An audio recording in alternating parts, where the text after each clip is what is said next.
ሀና ቆሎ ሻጭና እንዲሁም ደግሞ የዕለትን ኑሮ ለማሸነፍ ብዙ ነገሮችን የምትሸጥ እንዲሁም ደግሞ ጎዳና ላይ ተቀምጣ የዕለት ኑሮዋን ከወንድሟ ጋር ሆና ኑሮን ለመግፋት እንግዲህ የምታስኬደውን ስራ እየሰራች ነበር የምትኖረው። ታዲያ በዚህ መካከል እንግዲህ የድሮ ፍቅረኛም ነበራት። የድሮ ፍቅረኛዋ እንግዲህ አሁን ሀብታም ቤት ከገባችም በኋላ ምናልባት እንግዲህ አሁን ላይ ከሀብታሞች ቤት ስለገባሽ እንዲሁም ደግሞ ውርስ የሚባለው ሀብት በአንቺ ስም ስለዞረ ስለዚህ እኔና አንቺ ፍቅራችን እንደ አዲስ መቀጠል አለብን በማለት እንግዲህ የቀለበት ፕሮግራም አድርገው ታገቢኛለሽ ወይ የሚል ጥያቄም ጠይቋታል። ታዲያ በዚህ መካከል እንግዲህ ፍፄ የሚባል ደግሞ በሌላ በኩል አፍቃሪዋም አለ። ፍፄ እንግዲህ በዝምታ ታጅቦ ሁለታቸውም እንግዲህ በፍቅር ስሜት ቀውጥ ብለው ነበረ። ነገር ግን ሀና እና ፍፄ በፍቅር ስሜት የተዋጡ ቢሆንም አንድ ቀንም ቢሆን ተነጋግረውበት አያውቁም። ፍፄ ከዕለታት አንድ ቀን እንዲሁም ደግሞ ሁል ጊዜ ቆሎ እየገዛት እሷን ለማየት በማለት እንግዲህ ቆሎን እየገዛ እየሸመተ ወደ ቤት ይወስዳል።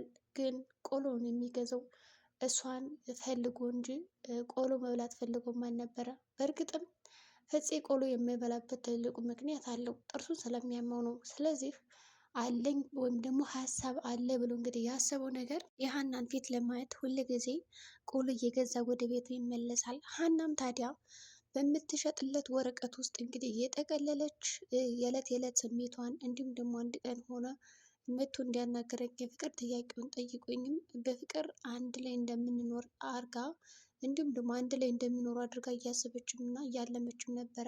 ግን ደግሞ በዚህ መካከል በሁለታቸው መካከል ጓደኞቻቸው አሉ።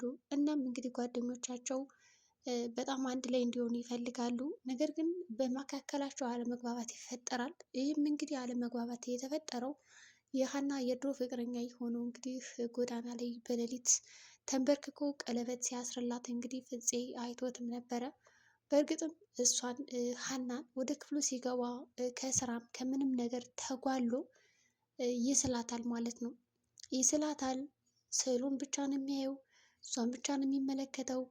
ጓደኞቹ ሲመጡ አያናገራቸው። ወደ ስራ መግባት አለብህ፣ ካልሰራህ እኮ መኖር አትችልም፣ ለመብላት ራሱ እኮ ለመኖር ራሱ እኮ መስራት አለብህ እያሉ ብዙ ነገሮችን ቢመክሩትም ፍፄ ምንም አይመለከተኝም፣ ከአሁን በኋላ ያለሷ ህይወቴ ባዶ ነው በማለት እንግዲህ መጠጥ ቤት እየሄደ ይጠጣል። ከጠጣም በኋላ እንግዲህ ጓደኛውም ቆይ አንተ ሰው ምንድን ነው አላማ? በቃ መጠጣት መደነስ ሆነ፣ ለምን ቀርባ አትናገራትም? ሲጀመር አንተ ነህ ፍቅረኛ እያላት ለምን እንደዚ አይነት ስሜት እንዲሰማ ታደርጋለህ? ስለዚህ ነገሮችን መቋቋም አለብህ እንጂ ወይም ደግሞ ልጅቷን ሄደን መናገር አለብህ እንጂ እንደዚህ መጎዳት የለብም እያለ ጓደኛው ቢመክረው ሲጀመር የእናንተ ጥፋት ነው። ምንም ጓደኛ የላትም ብላችሁ ተስፋ ከሰጣችሁኝ በኋላ ተስፋዬን አጨልማችሁታል። አሁን ላይ ምንም የምኖርለት አንዳችም አላማ የለኝም። ፍቅር ለማይገባው ሰው ደግሞ ይህ ነገር አይገባውም፣ ደደብ ናችሁ እያለ እንግዲህ ጓደኞቹን በሙሉ መሳደብ ጀምሯል። ታዲያ ጓደኛው እንግዲህ የፍፄ ሁኔታ አሳዝኖት በተሳደበው ስድብ ምንም ቅር አላለውም ነበረ። ምክንያቱም አንደኛ በስካር ላይ ሆኖ የተናገረው፣ ሁለተኛ ደግሞ ከፍቅር የተነሳ ነው። ምናልባትም ይሄ ነገር እውነቱን ሊሆን ይችላል። እኔ ስላላፈቀሩ እንደዚህ አይነት ስሜቶች ሊመጡብኝም ላስተናግዳቸውም አልችልም በማለት እንግዲህ ጓደኛው እንደምንም ደጋግፎ እንግዲህ ከመጠጥ ቤት ወደ ቤት መልሶታል። ወደ ቤት ከመለሰውም በኋላ መቶ በጠዋቱ እንግዲህ ወደ ስራ ንድ ሲለው ስራ አልሄድም፣ እዚህ በኋላ ምንም ምኖርለት ተስፋ ስለሌለኝ ስራ ቦታም አልሄድም፣ የፈለጋችሁትን ነገር ማድረግ ትችላላችሁ የሚል ሀሳብ ነበር ያቀረበላቸው። እንግዲህ ጓደኛውም በጣም ተናዶበት በፍፄ ምን እየሆንክ ነው ያለው?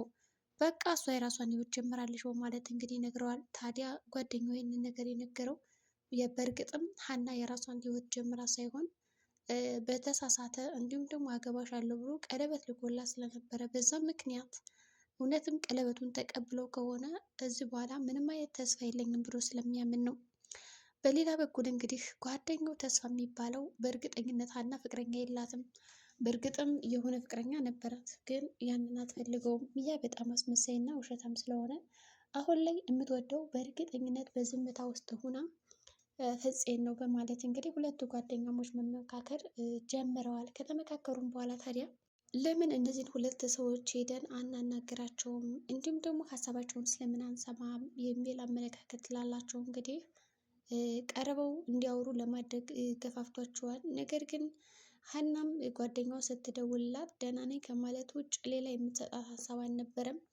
ጓደኛዋም ስራ ቦታ እንዴት ስትላት አልሄድም እያለቻትም ነበረ። እንግዲህ ሀና ያው በፍቅር ውስጥ ሆና ስምጥ ብላ እየሄደች እንዲሁም ደግሞ የተለያዩ ነገሮችን ስታደርግም ነበረ። በዛም ምክንያት እንግዲህ አንዳንድ ነገሮችን አድርጋለች። በምንም ብላ ፍቅሯን ለመቋቋም ሞክራለች። ያላደረገችው ነገር የለም። ከዛም በተጨማሪ እንግዲህ ሌሎችን ነገሮች እያካሄደች ነው ያለችው። ወንድሟም እንግዲህ አብሯት የሚኖር ልጅ አለና ሀና ዛሬ በሰላም ነው፣ ደስ እኮ የሚል ፊት አይታይብሽም፣ ምን የገጠመች ነገር አለ በማለት እንግዲህ ይነግራታል።